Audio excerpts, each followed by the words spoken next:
Tudo bem, Denise? Tudo. E você? Tudo certo. Que alegria ter você aqui, que honra. Obrigada por ter me convidado. E como é que foi a pré-estreia lá do Hard? Foi legal? Foi assim, né? Essa coisa, eu aqui em casa e o que a gente sonhava era reencontrar as pessoas nesse dia, mas não foi possível. Então, foi só esse encontro virtual. É estranho demais o que a gente está passando. A gente vai falar bastante disso hoje aqui. Então vamos lá? Posso começar aqui? Pode, pode.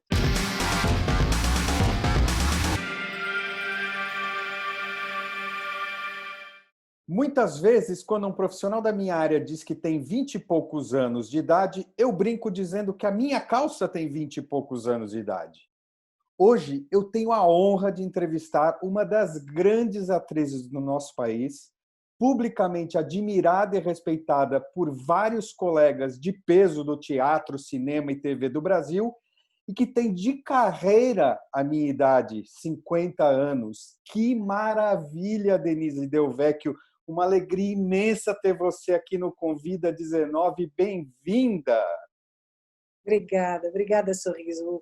O prazer é meu estar aqui, podendo falar com você, te conhecendo nessa situação maluca que a gente está vivendo e receber esse convite. É muito bom poder sempre falar do nosso trabalho. E é verdade, esse ano estou fazendo 50 anos de carreira e gostaria de comemorar, mas eu acho que está um pouco complicado.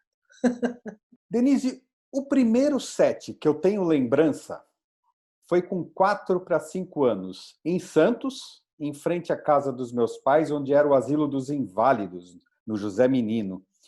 Segundo minha mãe, foi uma cena de Mulheres de Areia com a Eva Vilma. Eu lembro bem do meu encanto no momento, olhando por cima do muro com minha mãe fazendo escadinha. Qual a sua primeira lembrança de um set ou de um palco? Quando eu era criança, a televisão era incipiente, né? Tinha pouquíssimas coisas. Mas tinha um programa que eu amava, que eu assistia no vizinho, que era o Circo do Arrelia. Eu enchi muito a paciência da minha mãe porque eu queria ir no circo. Então foi a primeira vez que eu fui num lugar que tinha câmeras de televisão e que era um cirquinho, mas que era transmitido para a televisão. Naquela semana, naquele mês, estava sendo lançado o chiclete ping-pong, chiclete de bola, e tinha um concurso de quem fazia a maior bola. Meu pai nunca deixou eu mascar chiclete, mas a minha mãe cismou que eu tinha que ir no concurso. Me empurrou, me deram um chiclete e eu fiquei no palquinho com um monte de meninas que sabiam fazer bolas maravilhosas e eu fiquei, peguei o chiclete assim e segurava na boca, porque eu não sabia, não tinha ideia de como é que fazia. Então, essa foi a primeira vez, foi no Cirquinho do Arrelia, a primeira vez que eu vi câmeras, que eu vi essas coisas assim. Mas o que me deu o desejo de estar lá, naquele lugar, eu fui assistir no Teatro Municipal de São Paulo Morte e Vida Severina. E aí eu deveria ter uns 15 anos, 16, e quando eu assisti, eu falei, eu queria estar lá. Essa lembrança eu tenho muito nítida. E no dia seguinte conversei com uma colega e disse, eu adoraria estar ali, mas acho que eu já não tenho idade, acho que eu já estou velha. Porque minha mãe dizia que tinha que começar com uma Shirley Temple, com 3 anos, né? E foi essa vez que eu me encantei com o palco. Eu já li você declarar inúmeras vezes: minhas experiências artísticas sempre foram experiências de vida. Nós estamos vivendo um momento único, daqueles que viram marco na vida de qualquer pessoa, seja ela quem for e o que faça, né? Como está sendo essa experiência para você? Eu acho que nós estamos passando um momento muito difícil. Na minha profissão, na sua, nós dependemos do contato humano próximo, não é? Pode sentar um nesta mesa e outro na mesa a 2 metros. Nós dependemos do contato direto com os nossos colegas, com a nossa equipe e com o público, especialmente no teatro, onde a gente necessita da presença do público. O que se estabelece ali é uma cerimônia, onde o público representa a sua parte e os artistas representam a sua parte. Tem muita gente tentando fazer virtualmente, e talvez a gente descubra formas novas dessa comunicação, mas a gente não poderá chamar de teatro. A gente vai ter que inventar um outro nome, uma outra forma, porque o teatro depende da gente sentir a respiração do outro, do público sentir a nossa respiração, do risco que é o teatro de não poder errar, de errar e o público perceber e ser nosso cúmplice. Quanto mais o tempo passa, eu já tenho 50 anos nisso, mais arriscado eu acho que é. Eu falo, meu Deus, isso daqui é uma loucura.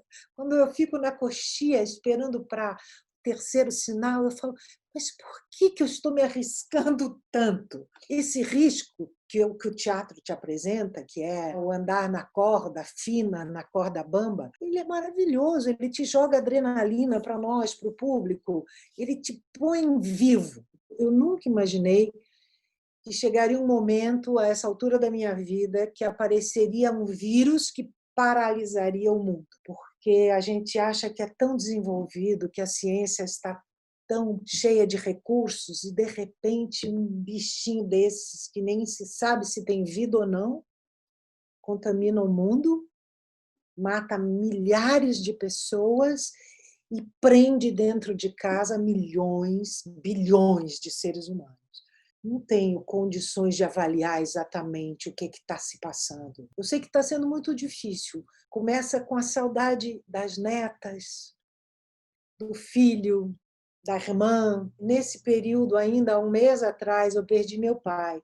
Meu pai morava aqui comigo. E a gente teve que passar esse período já com o isolamento, só que tendo que receber em casa, porque o papai estava muito doente, tendo que receber cuidadoras, enfermeiro, médico. Era uma loucura, porque você tinha que abrir a porta para pessoas que chegavam e você não sabia o que elas traziam.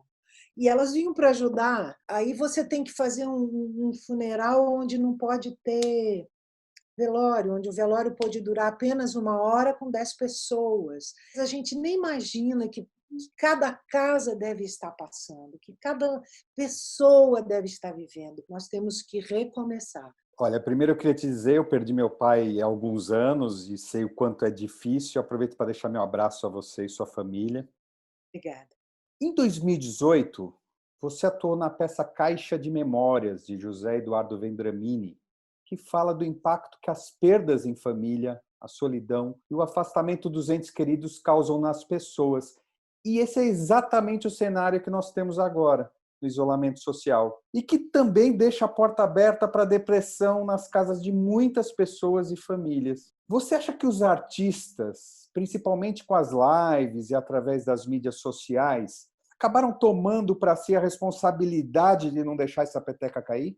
Mais uma vez, a cultura vem se colocar como filtro e reflexo da sociedade, trazendo o que tinha na peça, porque ela se chamava Caixa de Memórias, a memória de uma sociedade e a memória de cada um de nós, a memória dos sentimentos, a memória do nosso amor, a memória do nosso convívio, das nossas festas. Cada um no seu cantinho está tentando recuperar e transmitir isso, e eu acho isso tão bonito. Quando nós pudermos voltar a nos encontrar, eu acho que nós artistas teremos um papel imenso para a saúde mental, para a saúde sentimental, para a saúde emocional da sociedade, porque nós somos esse filtro e nós temos essas antenas que captam esses movimentos da sociedade e retransmitimos. O recentemente falecido Flávio Miliaccio, em um vídeo de agradecimento no final de 2019 pelo prêmio de melhor ator da APCA, Associação Paulista de Críticos de Arte, disse: "Deixem o ator em paz.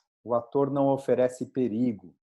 Ele quer sonhar só, ele quer conhecer outros mundos." Ser artista no Brasil nunca foi fácil, a gente sabe. Mas, na sua avaliação, estamos num momento particularmente difícil das artes no país, mesmo se mostrando tão importante para o conforto e o alento das pessoas em isolamento social, Denise? Com certeza. Nem durante a ditadura nós fomos tão diminuídos, espezinhados, acusados de oportunistas, de viver como vagabundos do dinheiro público. Nós nunca fomos acusados dessa forma, nem no pior governo militar. Tinha censura, mas nós tínhamos um respeito. As pessoas respeitavam. Nós representamos um perigo por querer que as pessoas pensem, por querer que as pessoas se comovam, por querer desenvolver a sensibilidade das pessoas, porque falamos de ser humano, falamos dos nossos sentimentos, falamos das nossas crises, dos nossos problemas. É muito triste isso, porque em qualquer lugar do mundo você vê os seus artistas respeitados, eles são queridos. Nós estamos aqui para promover a vida, para promover o ser humano, para promover os sentimentos, as histórias.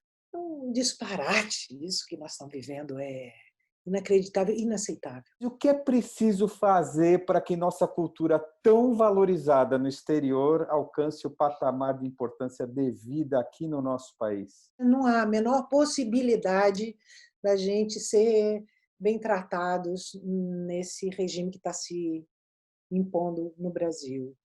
Mas eu acho que, de toda forma, nós estávamos vivendo um período de grande produção de séries, de filmes, e só pode crescer e só pode melhorar se a produção for grande. Por que os Estados Unidos têm tanta coisa boa? Porque produz um monte de porcaria e resulta em boas coisas. O teatro, mesma coisa. Se você não produzir bastante, como é que vai aparecer o bom? Se você só tem 3 produções, possivelmente 2 não serão tão boas. Isso nunca foi encarado de uma forma realmente séria e profissional no Brasil, nunca. Acho que nós tivemos grandes avanços, a gente teve a lei do audiovisual que incentivou muito isso, quando a gente estava fazendo a série do Hard e muita gente ia votar no Bolsonaro e eu dizia, meu Deus, a gente vai perder o emprego. Eu dizia isso para muita gente, muito técnico e tal. E eles diziam, não, porque é corrupção, porque não sei o quê, não sei o quê. Não deu outra, todo mundo desempregado e trabalhando de Uber. Agora nem isso. Eu não sei como nós conseguiremos dar a volta por cima e tocar adiante. Na adaptação de Feliz Ano Velho para o teatro, você, por 2 vezes, fez a personagem Eunice Paiva, que era símbolo da luta contra a ditadura militar, viúva de Rubens Paiva, morto pelo regime militar em 71, e mãe do Marcelo, autor da história original. Do livro vem a frase: meu futuro é uma quantidade infinita de incertezas. Como é que você está vendo mais esse momento de aflição do nosso país? O Marcelo, ele perdeu toda a estrutura, né? Ele quebrou a coluna. Como nós estamos perdendo aqui a estrutura, a nossa coluna vertebral de cidadania, de republicanismo, o Marcelo conseguiu se reerguer, reestruturar e se tornar um autor maravilhoso, um jornalista extraordinário, e então eu acho que essas possibilidades estão sempre abertas, né? Durante a ditadura militar, havia, me parece, uma alienação por grande parte da sociedade, mas não havia um movimento de direita tão radical como nós temos hoje. Eram movimentos pequenos, envergonhados. Depois da ditadura, depois da Constituição, nós acreditamos que a gente caminhava para um país que ia se desenvolver, que ia crescer, que ia se alfabetizar, que ia diminuir a fome.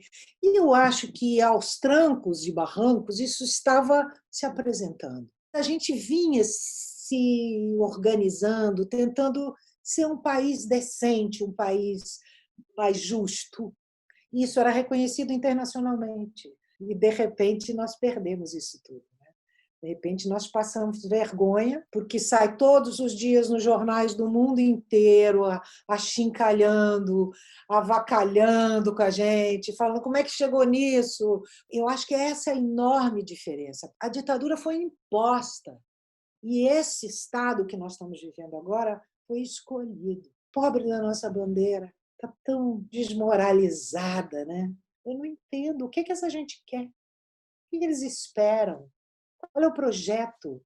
Eu não sei. Você foi eleita a melhor atriz pelo Prêmio Shell de Teatro em 2005 com a personagem Medeia, em Trágica.3, com concepção e direção de Guilherme Leme, que fala de traição e vingança. Aí eu te pergunto, as tragédias brasileiras pelas mãos dos nossos governantes estão suplantando as tragédias gregas, Denise? Elas estão se equiparando, porque a tragédia grega ela traz todas as nossas misérias, né? Todas as misérias dos seres humanos. A Medeia traz isso, né? O ódio, a raiva. Quando alguém fala, vamos sair todo mundo, quem tiver que morrer, morre, e quem sobreviver, toca a coisa para frente. Tem tudo a ver com a Medeia. Por se sentir desprezada, por se sentir trocada, a pessoa ela acaba sacrificando os filhos. E aqui todos somos filhos desta pátria, né? Então, eu sinto que tem um movimento para sacrificar o que tiver que sacrificar, o que for mais precioso, como você falou do Miliaccio, do Flávio, que não aguentou, não dá, eu parece que joguei 85 anos no lixo. Eu não quero pensar que eu joguei meus 50 anos de trabalho no lixo, eu não posso pensar isso. Mas é tentador. O que a Medeia faz? Ela acaba com a descendência. E isso é uma coisa a se pensar. Como é que vai ficar a nossa descendência? Ao receber o prêmio, uma das coisas que você disse foi: somos teimosos, por isso insistimos em fazer teatro mesmo com essa rotina de caos. E no Persona em Foco da TV Cultura, o ator Petrônio Gontijo contou que muito antes, quando ele ainda era estudante de artes cênicas na Unicamp, você foi conversar com os alunos e escreveu na parede da sala de aula: Viva a nossa teimosia! Ser artista nesse país exige alto grau de teimosia? Muita, muita teimosia. Porque motivos para desistir se apresentam todos os dias, todos os momentos. Desde que eu comecei, como diz a Fernanda Montenegro, quando as pessoas perguntam para ela como é que faz para ser atriz, ator. Aí ela diz, você nega, nega, nega, nega. Se você perceber que você vai morrer porque você não está no palco, aí você continua, vai em frente, porque você não vai conseguir se livrar desse vício. Mas você precisa de muita teimosia para persistir, para ficar sem grana, para ficar sem perspectiva, para pegar um papel péssimo e ter que fazer. Você precisa ser muito teimoso para levantar o dia seguinte e falar: não, eu escolhi, é isso que eu quero fazer. A Paloma Bernardi, quando esteve agora recentemente conversando comigo aqui no Convida 19, falou sobre o cuidado do ator para não enferrujar num momento como esse, longe dos palcos e dos sets de gravação. Você tem essa preocupação em se policiar para não enferrujar? O tempo inteiro a gente tem que buscar caminhos, buscar exercícios, cursos, aulas, leituras, porque é como médico. Se você não se aperfeiçoar, você vai ficar passado e o teu remédio não vai adiantar mais, porque a ciência foi descobrindo outras coisas, as pesquisas foram apresentando coisas novas, você não pode ficar atrasado. E o palco, especialmente o palco, ele te cobra muito a prática, porque ali você está exposto inteiramente, corpo inteiro, são gestos, é o timbre de voz, é falar alto, falar baixo, é modular. Por exemplo, eu vi Paulo Outram fazer o último espetáculo dele, que era um Molière. Ele já estava bem doente, mas quando ele entrava em cena, ele tinha um domínio daquilo, e as pessoas que trabalhavam com ele diziam que quando ele saía, ele era um velhinho sentado na cadeira. E aí entrava em cena e dominava aquilo tudo com graça, com beleza, com picardia, era o grande Paulo Outram. E é isso, o palco te traz uma energia, uma luz, mas exige a prática, porque senão você se encolhe e ele te engole. Se você não encarar ele, ele te engole e tchau, você desaparece. Claro que a gente fica preocupado estando aqui, cada um na sua casa. Eu estava ensaiando uma peça no Rio de Janeiro, quando tudo começou, e tive que voltar para casa. É um texto do Sinisterra chamado O Cerco de Leningrado, que será dirigido pelo Vítor Garcia Peralta. São duas atrizes, eu e a Ângela Vieira. Produção nossa, inclusive, tá? Não tem lei nenhuma, nós é que vamos bancar. E paramos, mas a gente tem feito encontros semanais, onde a gente faz uma leitura, reanalisa o texto, cada uma pensa no seu personagem, percebe o que essa realidade está colocando para a peça e dando mais atualidade ainda, porque são duas mulheres trancadas num teatro. Elas perdem a noção do tempo e aí, sem querer, eu estou me dando conta que eu estou vivendo a situação desses personagens.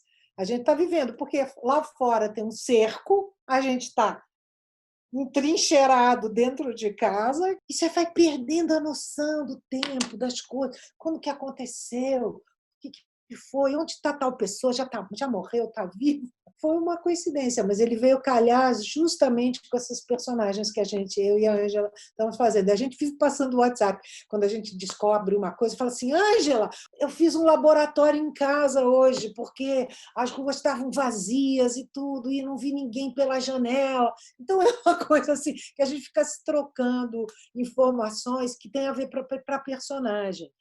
E, bom, é o maior laboratório que eu já fiz na vida, esse que eu estou vivendo agora. Nos últimos anos, você fez vários personagens em histórias bíblicas e muitas pessoas têm procurado amenizar suas aflições e angústias através de suas preces, crenças, religiões. Nesse momento onde fé e ciência têm andado tão próximas, no que você acredita, Denise? Eu acredito nas ciências. Eu sempre fui uma admiradora das coisas maravilhosas que o homem consegue descobrir, das coisas maravilhosas que o homem consegue pensar, da sociologia, da antropologia. Não acho que a ciência é infalível, pelo contrário, a ciência trabalha com o erro. A ciência é uma questão de provar o certo e o errado, o que é verdade, o que é mentira, o que funciona, o que não funciona. A religião, sim, é uma questão de fé. Por exemplo, eu adorei fazer a Joquebede no Moisés. Eu achei aquela personagem extraordinária. Ela era muito bem escrita e foi muito bem estruturada dentro da novela. Porque a Joquebede era uma mulher que lutava pela liberdade do seu povo e acreditava nisso com muita fé. Acreditava que ia acontecer. Acreditava a ponto de abrir mão do filho para que isso fosse adiante. Todos os dias que eu ia gravar, eu tinha esse background dessa personagem em mim, dessa lutadora. E ela foi uma mulher que serviu de alento para muita gente. Eu recebi inúmeros recados e mensagens de pessoas que me falavam: obrigada, eu ouvi o que a Joquebede falou e me ajudou a passar por essa doença. Eu ouvi o que a Joquebede falou, me ajudou a superar a solidão, me deu coragem para isso. E muitas, muitas, muitas. Eu fui para Moçambique para lançar lá a novela, e a pessoa que me levou da televisão local, ela me disse: aqui as pessoas, muitas perderam as mães na guerra. Então a Joquebede era a mãe que elas tinham perdido, era aquele símbolo daquela mulher capaz de proteger e de lutar pelos próprios filhos. Era uma loucura como me acolheram com muito carinho. Então eu acredito que a religião tem uma função muito importante na vida do ser humano. Ela é um consolo, ela é um alento, uma esperança, um sopro de vida. E ela não se contrapõe à ciência. São dois campos diferentes e cada um tem seu papel na sociedade, cada um tem seu papel na história do homem. Às vezes melhores, às vezes piores. O Hitler usou a ciência de uma forma brutal durante o nazismo. A religião católica usou a religião de uma forma brutal durante a Inquisição. Então, tudo tem os seus lados bons e maus. Você participou na década de 70 do Teatro Jornal, filhote do Teatro de Arena do diretor e dramaturgo Augusto Boal. O conceito era encenar à noite notícias de jornal que tinham saído de manhã. Hoje, a internet e a velocidade com que as notícias nos chegam mudaram os parâmetros a níveis impossíveis de se repetir algo com esse conceito e obter o mesmo impacto. Dentre as mensagens que recebemos nessa pandemia, seria a hora de desacelerar? Eu acho que sim, sabe? Eu, às vezes, fico sufocada com tanta notícia. Ao mesmo tempo, você tem uma ânsia de saber, vai e fica fuçando e procurando, e mais um site, e mais um, e o YouTube traz 550, pá, pá, pá, pá, pá, pá. Quando você percebe, você foi tomado o dia inteiro por notícias que se repetiram, porque não tem tanta novidade assim, com ameaças, que você fica em pânico. Então, eu acho que, sim, desacelerar seria uma coisa muito importante agora. Mas você veja, uma mulher da minha geração, eu tenho bastante dificuldade de mexer com internet e tudo. Eu faço um grande esforço para isso. E, ao mesmo tempo, sou muito cobrada, porque o contrato chega pela internet, a receita do médico, a compra, o capítulo, o roteiro. E não é uma coisa que você aprende, agora eu já sei. Não, porque aí vem atualização, muda tudo. Aí você tem que aprender tudo de novo. E dá uma vontade de matar. E tem uma língua que eu também não conheço, uma linguagem. As pessoas escrevem agora mesmo, quando eu estava fazendo o lançamento da HBO, elas escrevem umas coisas, eu falo, eu não sei o que é isso. É muita pressão para você acompanhar o ritmo que é imposto pela internet, muita pressão. E também tem uma coisa, eu acho que as pessoas ficaram um pouco superficiais, no se expor o tempo inteiro. Estou tomando café. Estou passando batom. Tudo é público. A intimidade está perdendo muito o seu lugar. Talvez isso seja uma coisa de uma pessoa mais velha, mas perdeu-se a cerimônia. Não a cerimônia, mas um certo cerimonial, um certo nível de comportamento respeitoso, pequenas regras de bom comportamento que foram perdidas. E eu acho que agora ficou meio assim. O presidente faz uma reunião ministerial e todo mundo fala palavrão. As pessoas não têm mais nenhum pudor com a roupa que veste para aparecer na tela. Talvez seja caretice da minha parte, mas eu sinto falta disso. Eu sinto falta desse cuidado com o outro. E acho que a internet ajudou a derrubar isso, porque você vê YouTubers e coisas que são difíceis de engolir. Novamente no Persona em Foco da TV Cultura, ao falar de como você dava dimensão ao papel de um personagem numa história, mesmo quando coadjuvante, você disse: no momento em que ele está em cena, ele é o protagonista daquela sua história de personagem, mesmo sendo coadjuvante do outro. Como cada um de nós é protagonista da sua própria vida e coadjuvante dos outros. No nosso agora, onde muitas pessoas estão inseguras com o futuro, como buscar serenidade para dimensionar nosso papel na vida para a qual estamos indo? Serenidade é um estado que a gente busca, é uma busca de uma vida, né?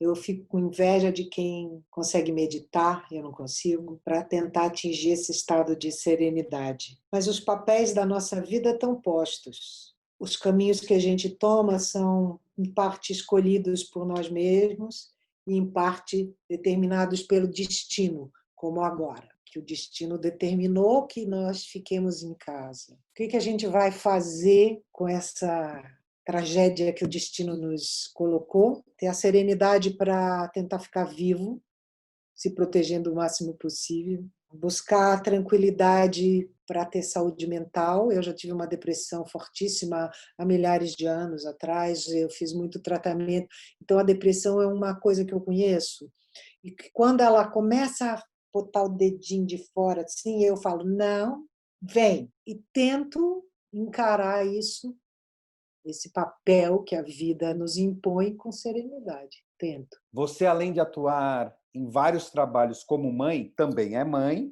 e avó na vida pessoal. Seu filho já é crescido, independente, mas quando você pensa nas suas netas, que legado as crianças de agora encontrarão pós-pandemia, na sua opinião? Eu estava conversando isso com o André hoje pelo telefone. Tem 3 netas, né? Uma tem 7 anos, acabou de fazer domingo, nós fizemos festinha virtual. Outra tem 5 anos e outra tem 3 anos. A terceira não é filha do meu filho, é filha da filha do meu marido. Que marcas elas vão levar desse isolamento? Pela primeira vez, aquela família, eles 4, têm feito as refeições juntos e conversado. E brincam muito, e estudam juntos. Então, isso é um valor que elas vão carregar para diante, que elas não tinham. E que, de repente, meu filho não teve, porque nossa vida sempre foi muito corrida. E elas estão tendo agora essa convivência de pai e mãe em casa. Eu acho que isso vai ser uma coisa importante, de convívio familiar. Agora, o isolamento dos amigos. Será que elas terão vontade de voltar para a escola depois dessas férias imensas, né? Não poder nadar, elas nadavam, não poder vir para a Paulista de domingo ver os teatros de rua que elas sempre gostaram de ver. Que marcas será que elas terão? Como tudo, eu acho que vai ter um lado muito positivo daquele núcleo familiar que agora se aproximou no afeto. O André falou assim, elas não tinham ideia que se fazia tanta coisa dentro de casa. Elas não sabiam, sabe, o que é lavar, passar, limpar. Quando elas veem o que é cuidar de uma casa, uma cama, e elas têm que ajudar, e tirar o prato da mesa e tal. Então, eu acho que é um outro aprendizado, diferente daquele que elas teriam na escola, e acho que na casa de muita gente isso está acontecendo. Denise, que presente ter você aqui no Convida 19. Muito grato pela sua generosidade. Se cuida, força, fé e viva a nossa teimosia. Viva! Ei! Tchau, querido. Beijo, obrigado.